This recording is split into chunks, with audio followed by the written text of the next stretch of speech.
It's time for some resort hopping because today on the show, I'll be sharing 10 fun facts about the resort hotels at Walt Disney World.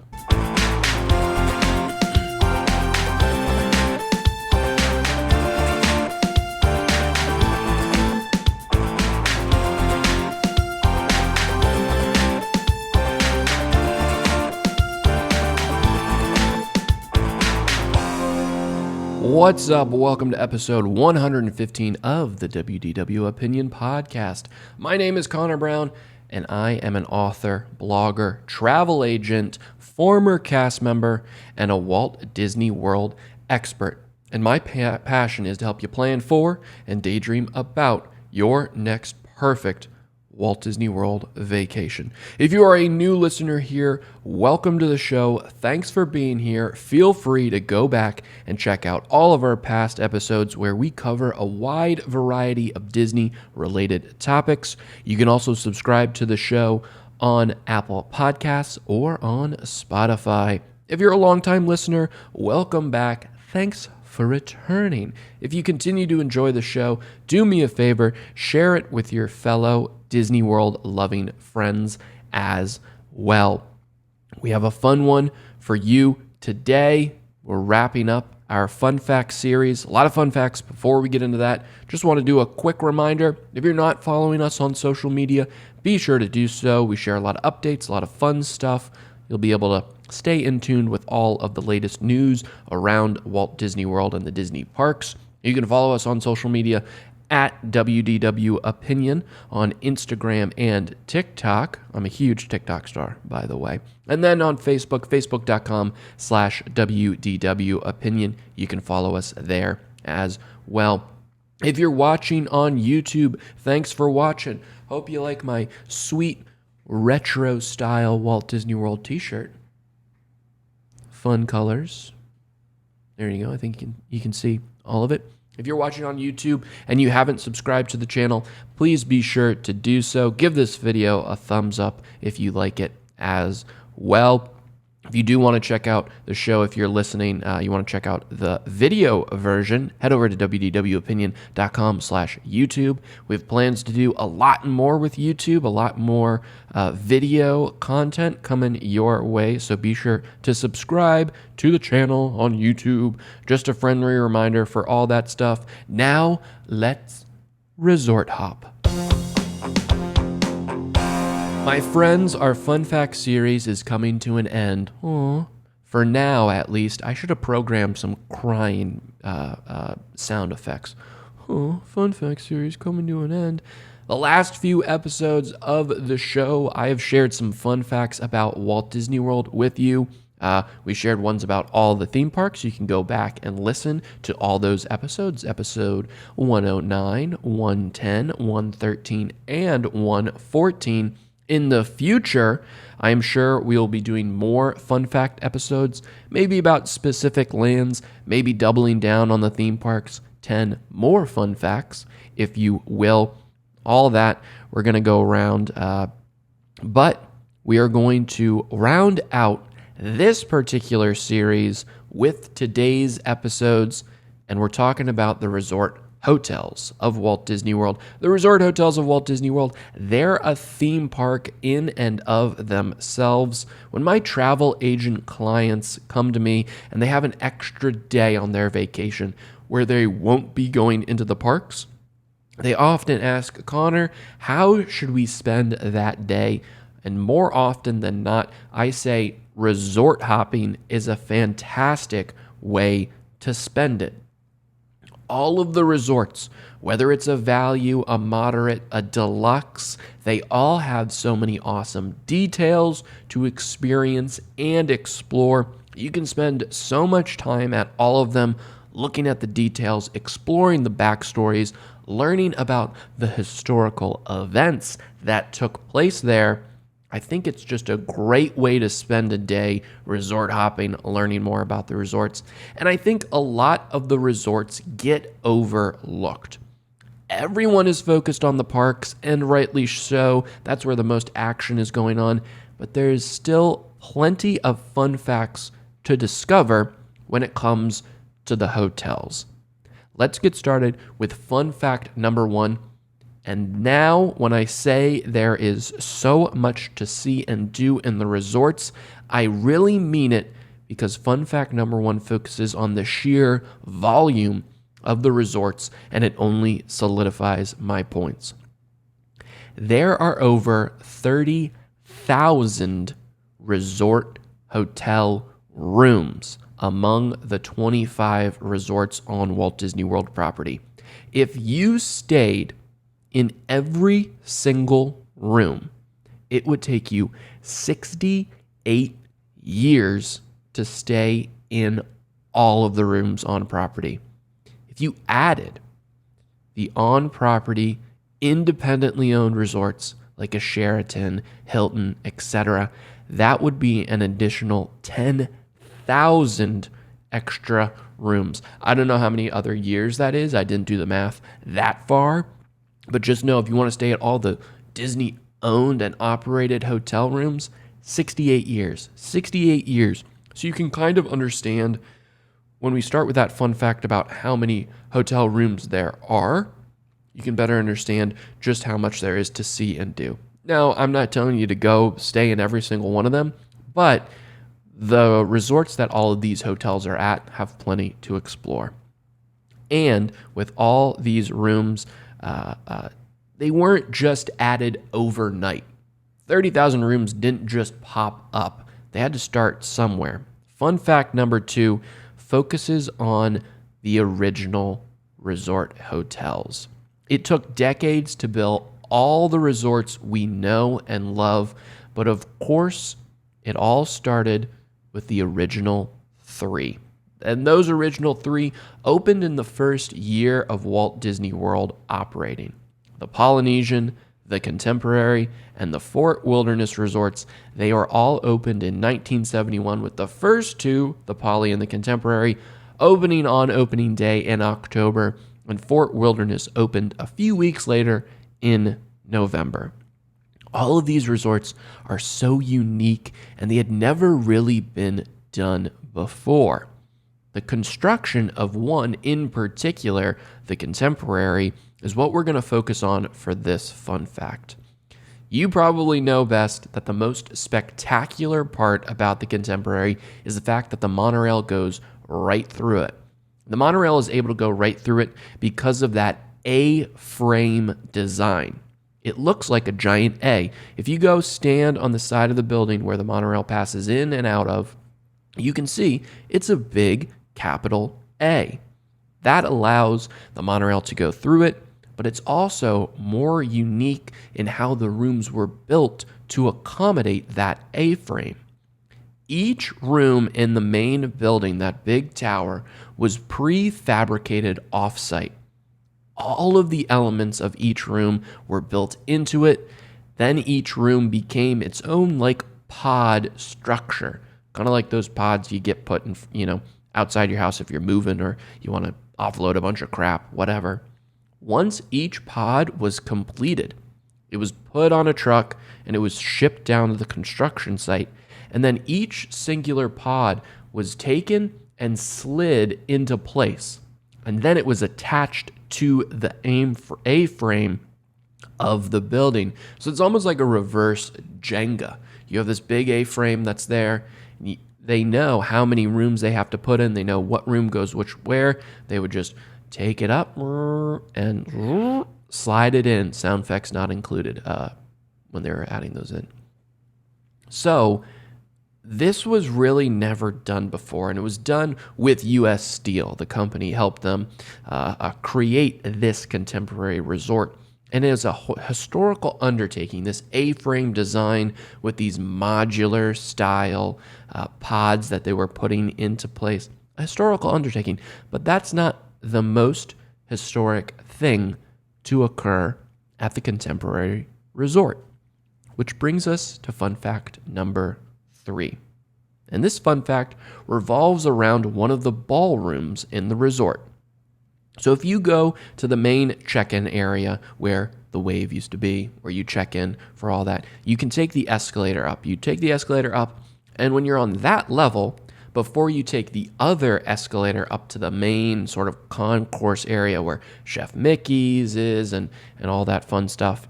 That first elevator will take you to a middle level.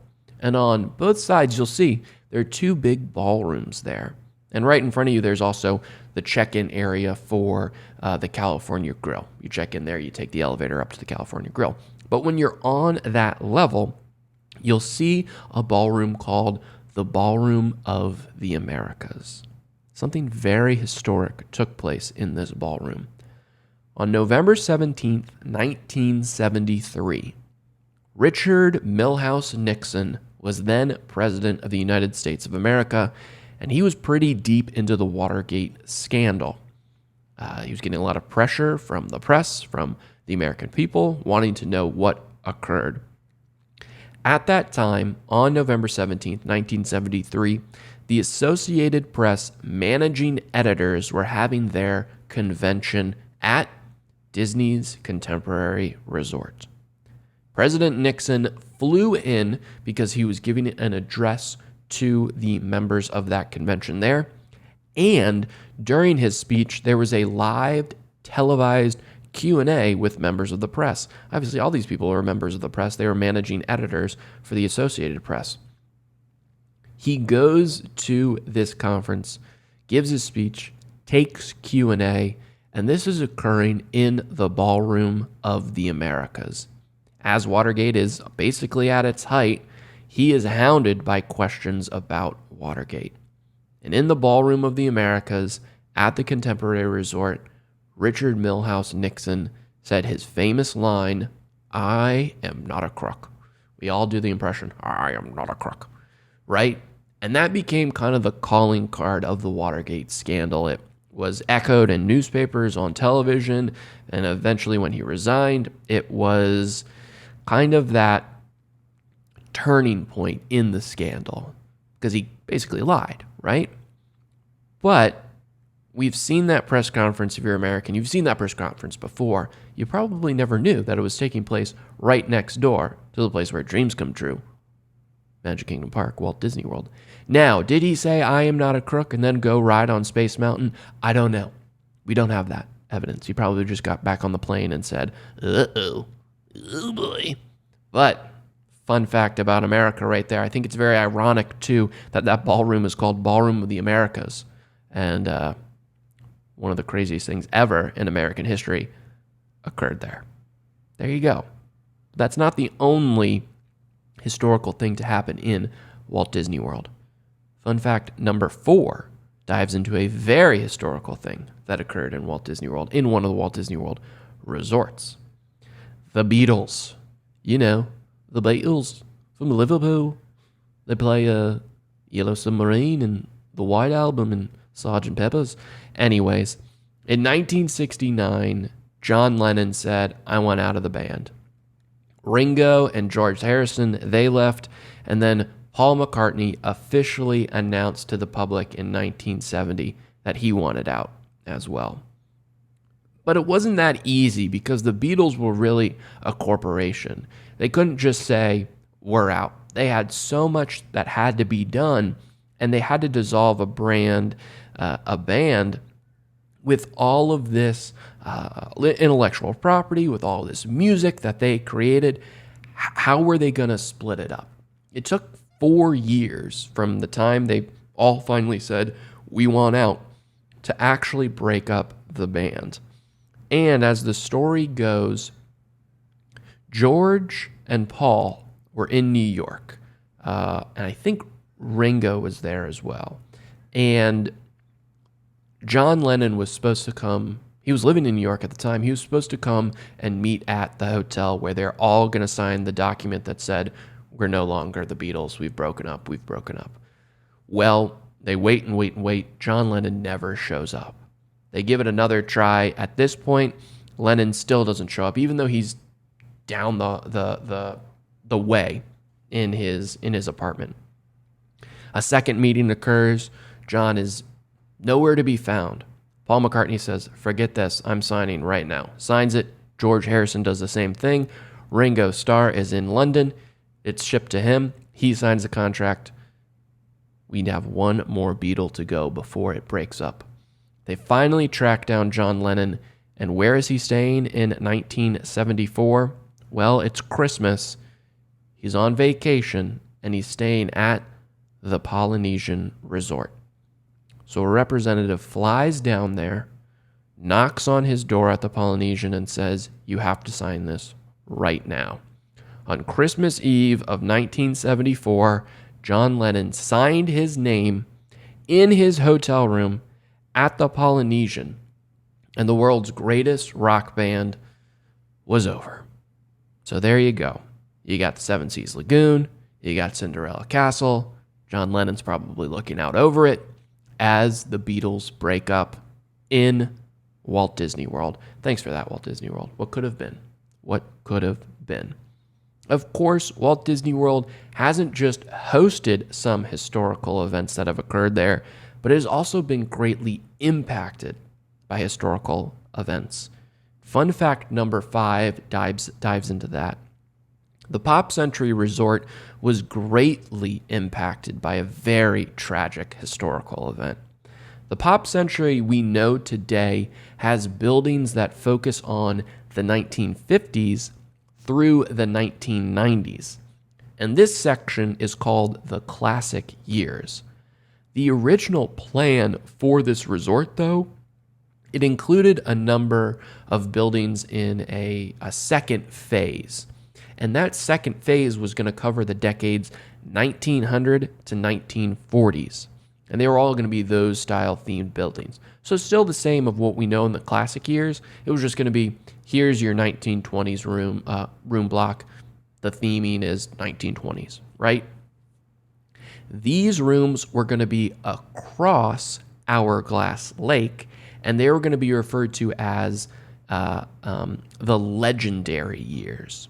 So you have the classic years on one side. In the middle is Hourglass Lake, and it's called Hourglass Lake because, one, it looks like an hourglass lake, but two, in order to get from the classic years to the legendary years, you would have to pass over a bridge called Generation Gap Bridge. Generation Gap Bridge passes over Hourglass Lake, signifying the passing of time between two sorts of generations, and you would get over into the legendary years of the resort. These two phases were started at the same time, but around when they were started, September 11th happened. The September 11th attacks, Disney scaled back almost everything they were doing. Tourism was stopped in its tracks, and the reduction of tourism led Disney to halt a lot of projects. They eventually went forward with the Classic Years section, but for years, on the other side of the lake, abandoned, uncompleted buildings sat there. Those buildings were supposed to be part of the Legendary Years section. It was very eerie and was very un-Disney to leave those buildings there, even when all the people at Pop Century could see across and see those buildings, and a lot of them had numbers on them, like the 20s or the 30s, and were starting to be stylized, but they just sat abandoned forever. In 2012, Art of Animation opened across from Pop Century on the other side of Hourglass Lake. And if you stand on the Pop Century side and you look at the buildings, you can actually tell which ones were the old abandoned ones and which ones were the new ones created from scratch for the Art of Animation Resort. If you look at the Little Mermaid buildings, you can see that's the only buildings over at Art of Animation that have an exterior hallway, a balcony-like hallway. All the other ones have interior hallways like the other resorts at Walt Disney World. That's because those Little Mermaid rooms were the ones that were constructed, not finished, but abandoned for so many years. I think that is a very interesting fact, and I don't know, is it good that we don't have the legendary years like we were supposed to? Maybe. I think the theme could have been very cool. I also wonder what they would have done for I don't know, the 1900 decade and the 1910 decade? Like, were there going to be a lot of elements people were going to realize? Probably not.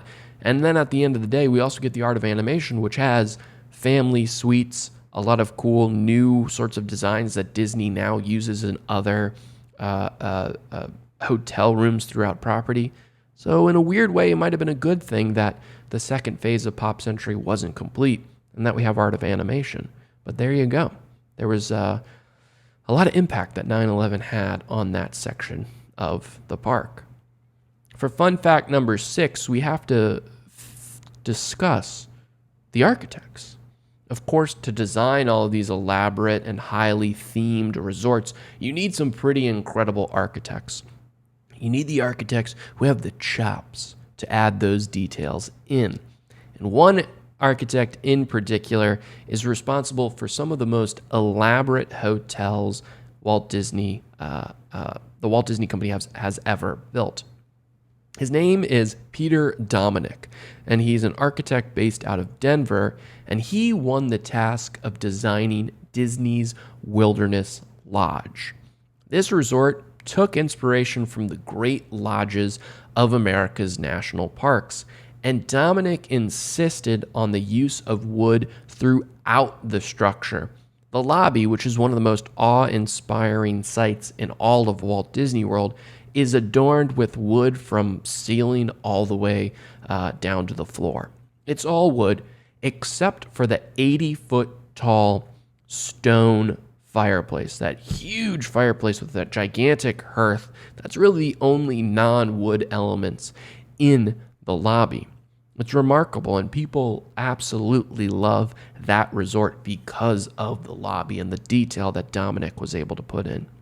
He did such a good job that he was also asked to design Disney's Animal Kingdom Lodge and Disney's Grand Californian Hotel out in Disneyland.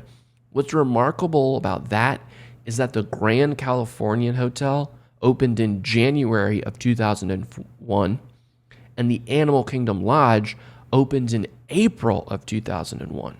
So Dominick was designing these two massive structures on two different coasts. They're going on at the same time, and they opened up within months of each other. I'm sure he was pretty busy in 2001, for sure. All three of these hotels have very similar styles, and you can see Dominick's stylistic impressions throughout each of them. But those are also three of the most popular hotels Disney has ever created, and Peter Dominick is kind of one of the main guys to tip your hat to, as it were. For fun fact number 7, it focuses on one of Dominick's creations, the Animal Kingdom Lodge. And the fact of the Animal Kingdom Lodge is it has one of the largest African art and artifact collections outside of Africa. You can see it all throughout the lobbies, whether it's Jambo House or Kidani Village, in the lobbies, in the common areas. There's all these art pieces and artifacts. It's like a museum almost. You can spend a lot of time going through the common areas, looking at all these things. Next time you're there, be sure to do so because there's actually a plaque next to each one of these items, and you can learn about how old this thing is, what exactly it is, what's the importance of it. You can learn a lot about it, and you can learn a lot about the significance of each artifact.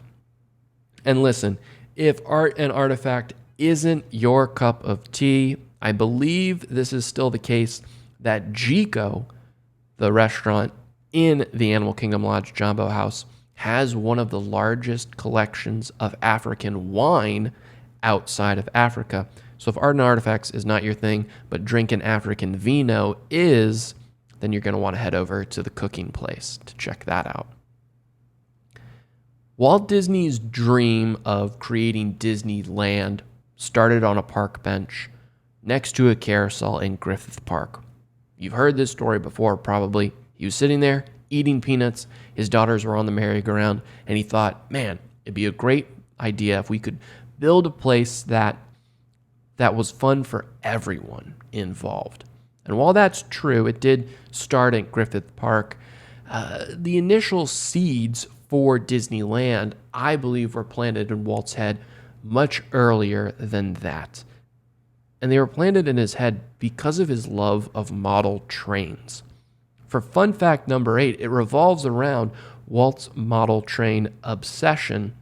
And we could do a whole story on Walt's love of trains, but what's important for this fact is that Walt had a scale model train that you could actually ride, and it was in his backyard in California.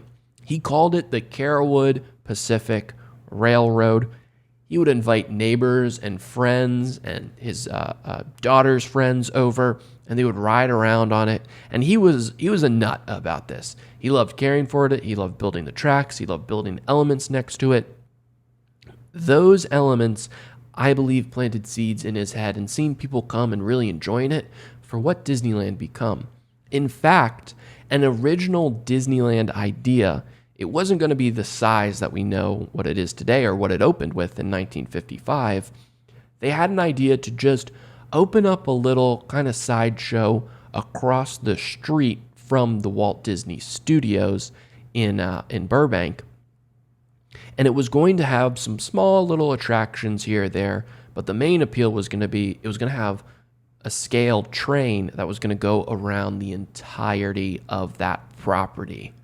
That's also probably why at each of the Magic Kingdoms around the world, or at many of the Magic Kingdoms around the world, we have a railroad at them because of Walt's love of that. Well, if you go to the Wilderness Lodge and you head to the Boulder Ridge section of the resort, our next fun fact is there, and it's a secret sort of fun fact. When you enter that building, the Boulder Ridge building, just off the main common area there's a room called the Carrollwood Pacific Room. This is tucked away. Like I said, it's almost like a secret. You can go in there, read some books, hang out, do some work, whatever. But the cool part about this room is that it pays homage to Walt's love of trains. There are items in there from Walt's personal collection, and there's even a small replica of the train he used to have in his backyard. You can learn a lot there. There's a lot of cool, neat stuff. And this, too, is almost like a museum. The next time you're out there, let's be honest, the next time you're out at Geyser Point, throwing back some beers, eating some bison burgers, chilling on the water, get up when you leave, head over to Boulder Ridge, check out the Carrollwood Pacific Room. You won't want to miss it. It's really, really cool, and it shares a lot of fun facts about what Walt loved about trains. For fun fact number 9, it focuses on my love of a good backstory. I love me a good backstory. And I think one of the most overlooked resorts, in my opinion, has some of the best backstories. And that's the Old Key West Resort. Originally, when this resort opened in 1991, it was called Disney's Vacation Club Resort. DVC, Disney Vacation Club. That debuted in 1991, and the idea from Disney was that this was going to be one and done when it came to DVC. This was going to be the resort for DVC, and that was it. But 5 years later, by 1996, Disney realized, oh wow, we have a huge hit on our hands with DVC. And it's so huge, in fact, we need to build more of these resorts. We can't just have one named the Disney Vacation Club Resort.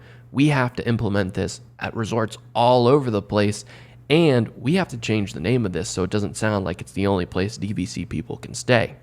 So in 1996, the Disney Vacation Club Resort switched its name to Old Key West, but the theming of the resort stayed. It was always Key West themed, but it just changed its name to reflect that more. Now, back in the day, the only ways to get to the real Key West in Florida was by plane, boat, or train. There were no bridges built yet to take cars to Old Key West. Later those came. Of course, you can get there by car, no problem nowadays. But what's funny is when you enter this resort, remember it's Old Key West, you are able to go past the security guard, and then what do? You pass over a bridge. you drive over a bridge, and that symbolizes the bridges that later came to Key West, but also it symbolizes that you're going to an actual island. You're going to the island of Key West. That's also why when you get to the check-in area, it's themed like a train depot. That was the main way people got to Key West back in the day. They arrived by train. So that's why, of course, the check-in area is train-themed. Maybe it's another, Walt Disney nod. I'd like to think so, too. Right outside the check-in area, you can actually see lampposts. And those are original lampposts from Key West's Duval Street. So back in the day, you could see those as well. Just off the check-in area, there's a sitting room at Old Key West called Papa's Den. Now, Papa doesn't refer to some random father or what have you. Papa was the nickname of Ernest Hemingway. And Hemingway, of course, spent a great deal of time in Key West, and he wrote a lot of his best books in Key West as well. In this room, you're going to find a lot of allusions to The Offer. Here are a few. You can see some pens on the mantle. There's a marlin on the wall in reference to his novel, The Old Man and the Sea. There's also fishing lures and fishing tackle throughout. Again, for his love of fishing. You can find 8 cat statues throughout this room because he loved cats. Funny enough, the first cat that he got in Old Key West, a ship captain gave to him, and it had an extra toe. And that now, if you go to Key West and you go to Hemingway's house, it's littered with 6-toed cats. It's really weird. But that first cat he got, funny enough, was named Snow White. You can see some cats throughout that room. There are 2 lion statues that signify Hemingway's love of big game hunting.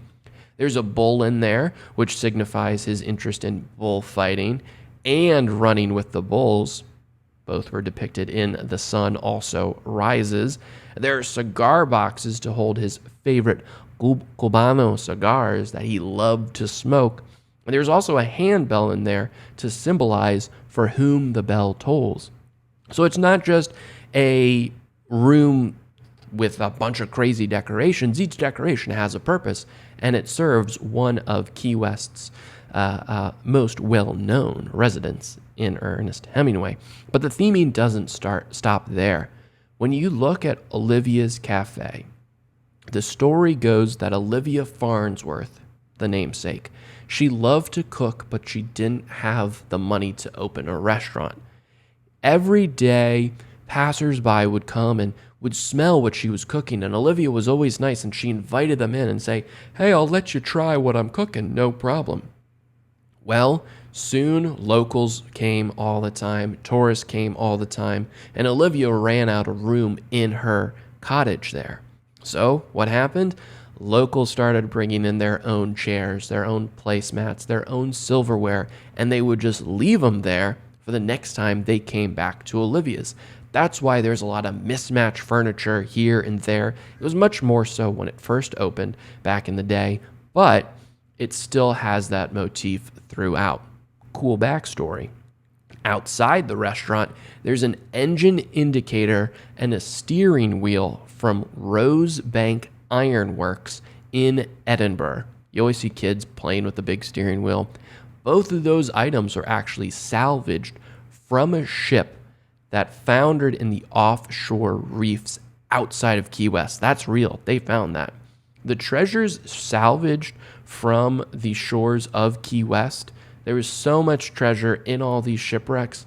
That's actually one of the reasons why Key West, for a time, was one of the richest cities in America because of all that treasure that was sunk that they were able to discover. When you go into the Conch Flats General Store, you can see even more wreckage of the ships in there as well, decorating all of it. The nautical flags hanging out by the American flag, well, they all stand for letters, and it spells out "Welcome Home Members," a nice nod to DVC. And the gurgling suitcase, which is no doubt one of the smallest bars in all of Walt Disney World, its name also has a fun fact. During Prohibition, people would go down to Key West where they would buy alcohol illegally that was smuggled from Cuba. It was shipped in and smuggled from Cuba. Tourists would buy this illegally. They'd wrap it in their clothes and put it in their suitcases. Well, the port authorities caught on to this. Local police caught on to this. So what they would do is they would take people's luggage, they would shake it, and then they would listen. If that suitcase was gurgling, that meant that there was alcohol in it, and they would have to confiscate it. So the gurgling suitcase isn't a wacky name. It was actually something that was done during Prohibition, and that's why we have the gurgling suitcase at Old Key West. This is all to say that the stories and details of Old Key West are not to be overlooked. Even when it comes to resorts, Disney is king at coming up with these details and backstories. They used to have something at Old Key West called the Legend of Conch Flats Tour. It was like a 45-minute walking tour of the property where they shared all these stories. It definitely stopped during COVID. I'm not sure if it's back yet or if it will ever come back. I'll be staying there in a little bit, so I'll be sure to ask about that. But there's plenty to learn when it comes to Old Key West. Now for our final fun fact. We've talked a lot about things that are there right now, but fun fact number 10 deals with things that did not come to be when it comes to the resorts. There are plenty of incredible resorts at Walt Disney World. There are also some that were not. Well, they were incredible. They were going to be incredible, but they were never completed. Initial Phase 1 plans for Walt Disney World called for 5 themed resorts to open within the first 5 years of Disney World being opened. Themed basically means they're focusing on one particular theme, and you can see the motif and the detail throughout the resort. So, in early Walt Disney World promotional materials, Disney explicitly mentioned the 5 resorts that were going to be part of this 5 themed resorts in Phase 1 of the property. They were the Contemporary, the Polynesian, the Venetian, the Asian, and the Persian resorts. Of course, the first 2, the Contemporary and the Polynesian, those came to be. We still have them today. But the subsequent 3 were never actualized. They're never realized. The Asian resort was going to feature heavily on Thai influences, and it was going to be where the Grand Floridian sits today. Disney was so confident that this resort was going to get built that it named a street right there where the resort was going to be built. They named the road Asian Way, which, looking back on it, is the weirdest, cringiest naming convention of a street ever. Asian Way. Oh, thank God that didn't happen. Today, it's now known as Floridian Way because that's where the Grand Floridian is. Much better naming convention for sure. The Venetian resort, if completed, I think was going to be one of the most spectacular resorts ever done. It was, of course, going to be based off of the Italian city Venice. It was going to have a replica of St. Mark's Square. The Epcot Pavilion has a replica of St. Mark's Square as well. It was going to have a lobby with a glass ceiling, and guests were going to travel by gondola around the resort. It, too, was going to be located in the Magic Kingdom Resort area, and it was going to have its own monorail stop. The Persian Resort was going to be located just north of the Contemporary, kind of across from the train tracks where it goes around Tomorrowland. That's where the Persian Resort was going to be, and it was going to feature themes based off of Arabian Nights, the book. It, too, was going to have a monorail stop as well. In 1971, when the park opened, a souvenir map of Walt Disney World was created, and on the map there were spots labeled Future Asian Resort Hotel, Future Venetian Resort Hotel, and Future Persian resort hotel. There were even conceptual drawings done of each that Disney would show off, but they never came to be. They had every intention to build these, but in 1973, the oil embargo brought the tourism industry almost to a standstill. Park attendance dropped, and Disney could not justify building 3 additional themed resorts, which were all going to be very expensive. They couldn't justify building those based off the lackluster numbers when it came to attendance. Eventually, Disney would open the Grand Floridian in 1988, and at that time, the Venetian resort idea came back into the picture. This time, it was going to be named like the Mediterranean Resort, something like that, and site planning was in fact done. It was done for a space between the Ticketing and Transportation Center and the Contemporary. It was looked at, it was evaluated. Disney even went so far as to take large steel beams and put them in the ground, but they kept sinking completely into the ground and like disappearing into the earth, which is wild. So that area of land was deemed, it's too muddy, it's too swampy to build a resort here, and that's why plans for that particular hotel were scrapped. Cypress Point Lodge and Buffalo Junction were 2 resort ideas that were going to be created near Fort Wilderness. These were 2 independent ideas. They came up at different times, but their theme was very similar, and it revolved around the Old West of America. These ideas were shelved, but they were shelved because something more elaborate, something more evolved came out of it, and that is the Wilderness Lodge. A funny point is that the original idea for Cypress Point was going to be a hotel, but it was also going to have lakeside cabins, which we now have those lakeside cabins at the Wilderness Lodge. So it comes full circle. Most recently, Reflections, a lakeside resort, was going to be a new Disney Vacation Club resort, and it was going to be in between Fort Wilderness and Wilderness Lodge.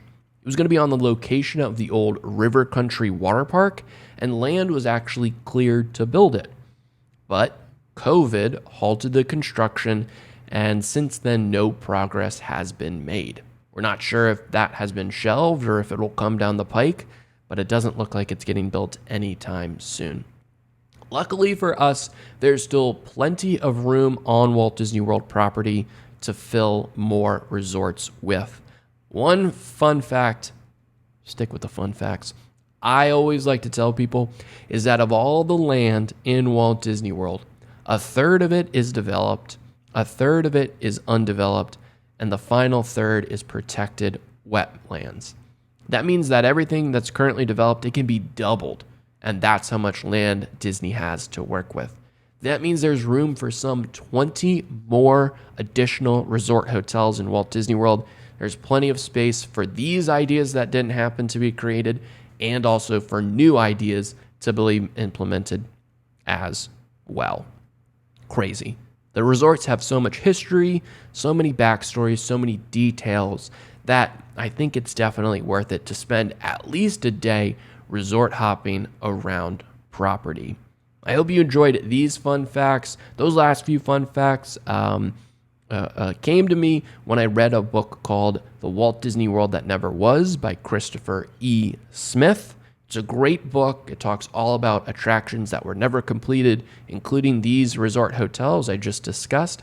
You can get links to that book by visiting wdwopinion.com/115, and you can purchase the book that way. Well, there you go. We've had a great fun fact series. Don't worry, there will definitely be more series like this in the future, but for now, that's going to do it for this particular series. If you enjoyed today's episode and today, really this whole series that we're doing, let me know. Leave a review for the show wherever you're listening. If you're watching on YouTube, hit that like button, leave a comment letting me know you enjoyed it, and subscribe to the channel. For those listening on Apple, be sure to subscribe and rate and review the show on there. I'll be able to read future reviews on the show as well. If you listen on Spotify, click that follow button on the show page, as that's going to help us out as well. In between episodes, the best way to talk Disney with me is by joining the WDW Opinioneers Facebook group.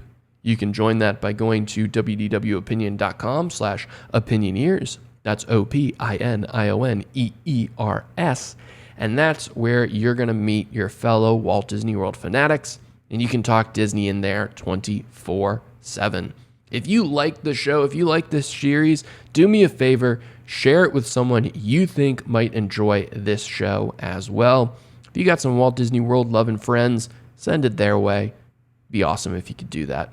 If you're ready to explore these resorts, to explore all the incredible details that these resorts have, and you're ready to take your next perfect Walt Disney World vacation, I would love to help you plan and book it. As my services as a travel agent with Ear to Their Travel, I'll help you find the best deals, answer any questions you have, book dining reservations for you, and I'm going to be an advocate for you, someone you can turn to when you have any questions about your trip. The best part about this service is that it is 100% free to use. It doesn't cost you a dime. How awesome is that? I'd love to help you out. If you'd love to work with me, reach out to me at Connor, CONOR, at eartotheirtravel.com.